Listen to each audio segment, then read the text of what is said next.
Hi, welcome to Zahn Associates. Today we'll be talking about same-sex marriage interviews. I have a super interesting success story that I want to share with you guys. It's not just because it's same sex. There's actually a ton of different factors that make it extra complex. A lot of times, if it's just same-sex marriage petition, we just do a consultation, kind of go over the application, and kind of help the clients file, give them consultation, and they just go to interviews themselves. But in this case, it was highly complex. The reason is it's two female from Taiwan, a more conservative area of the world. Even though they also passed the legislation, but before they passed the legislation, they came to the U.S. to get married. They entered on a visa waiver, so they could only stay here for 90 days, and then they decided just to stay here as opposed to going back to Taiwan and then going through the NVC process and coming. They just want to do adjustments of status here. Both of them worked abroad. They both work in Taiwan. The U.S. citizen worked for a design company, international company, fluent in English, and then decided to come here. The spouse doesn't speak English and just worked as a local clerk. All their correspondence, love letters, everything was in Chinese. The parents didn't know about a situation. They didn't have a lot of joint property for obvious reasons. It's not legal in Taiwan, and also in the US, they didn't have anything because they're just coming back over here.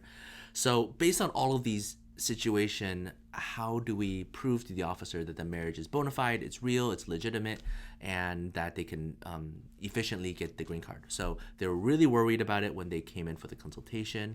Well, we assured them not to worry. It's still a very fair process. Just provide all the documents that they can. They have a lot of social media accounts. They're young, so there's all these pictures that show that they're very close. Documented all of that. They had tons of friends and coworkers who knew about the relationship, even though the immediate family didn't. Some of the distant cousins knew about it, so they were able to write letters attesting for the relationship. A lot of the letters came from overseas, so they couldn't get it notarized. But we just prepared it anyways so that they could demonstrate it at the interview. We discussed how do you prove that you're intending to stay in the U.S. and that the U.S. is going to be your home, and you're not just getting get a green card and go back, since both of them lived abroad for so many years. So there's all these other issues which we could talk. We have a separate video. The most interesting thing is at the interview.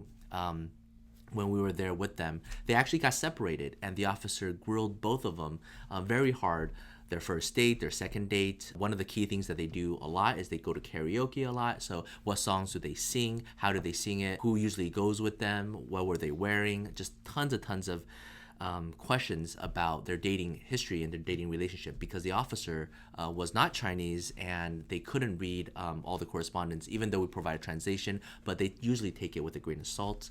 I remember back a couple years ago when the Supreme Court just struck down the DOMA law, allowing for immigration petitions to move forward. USCIS had homosexual officers interviewing these type of adjudications. They would know what clubs people go to, what are the apps they use, their communication. It was very, very interesting. I don't know if they still do now. This particular officer did not disclose whether or not they were homosexual during this interview, but they treated it like a red flag case. I don't think it's because of the same sex. I think it's because of all these other issues. Our clients didn't feel threatened. They just kind of explained everything. That one of the spouse, the one that's from Taiwan who doesn't speak English, was a little scared, timid, but all the answers were in line with each other.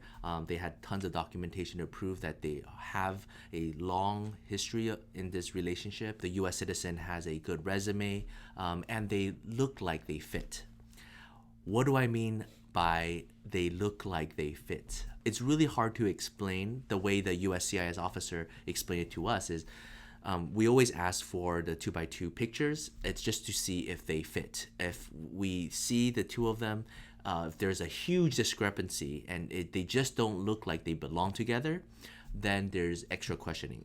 It's intangible, but it is something to look at. That's why we always really emphasize on the 2x2 picture. Make sure it's a good picture, it looks good. It's not going on your ID or anything. It's for the officer to directly see, oh, okay, I can see these two people. They look like it's a couple. They look at all the social media. It looks legitimate. It looks real. There's date stamps on everything. Friends looks genuine. They look at the gifts. some cases, and I know this might cross constitutional boundary in violation of all sorts of different rights. We were working with the LGBT community.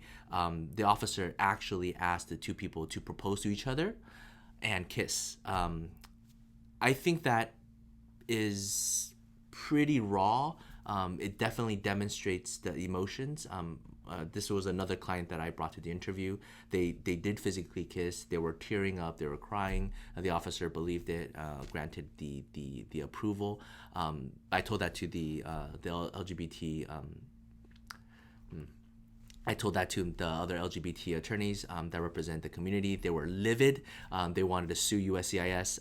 My clients didn't want to. I didn't really want to either. These officers are trying their best to decide what relationship is real and what it isn't.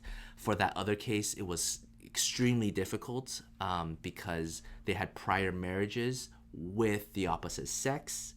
They're both older in age. Nobody knew about their relationship, so I could totally understand why the officer made that request and made them propose to each other and kiss in front of him. Interesting enough, for that case, the officer didn't actually separate the two of them, just grilled them on the spot.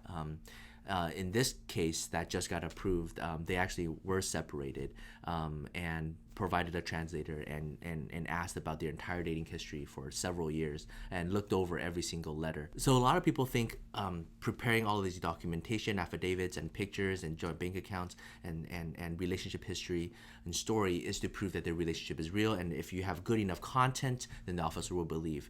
It's actually for the officer to look at everything and to test you on it, right? Because the more documents you have, the more difficult it is to remember every single thing. What did you do last October? What were you wearing? What was he wearing? Where were you at? When you were there, was there a lamppost or was there not a lamppost? This apartment that you lived in London, what was outside the window? Was it a tree or was it just floor, right? And so there's so much data that you could be grilling on, and especially for girls. You typically, and again, this is just generalization, for females generally remember what people were wearing on special occasions. When he proposed, what was he wearing? How did he propose it? What did he say? These things, it's seared into the mind. Now they have 5 years worth of things to test on, and it's strictly impossible to remember everything and how it relates to one another. This is actually something that the officers told us on how they kind of interview.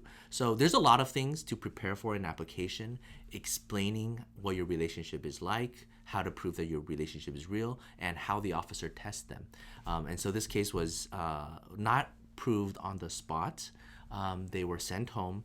The adjudicator wanted to do more background check, but within about a month, the case was approved. It didn't go under fraud inspection. The fraud inspection cases that we've seen usually last 2 years or 3 years. They actually physically go to the residents and interview employers and coworkers. In this case, it's just a matter of looking at more documentation and looking at the testimony, and it was approved. So it was very good, very interesting, tons of different complications.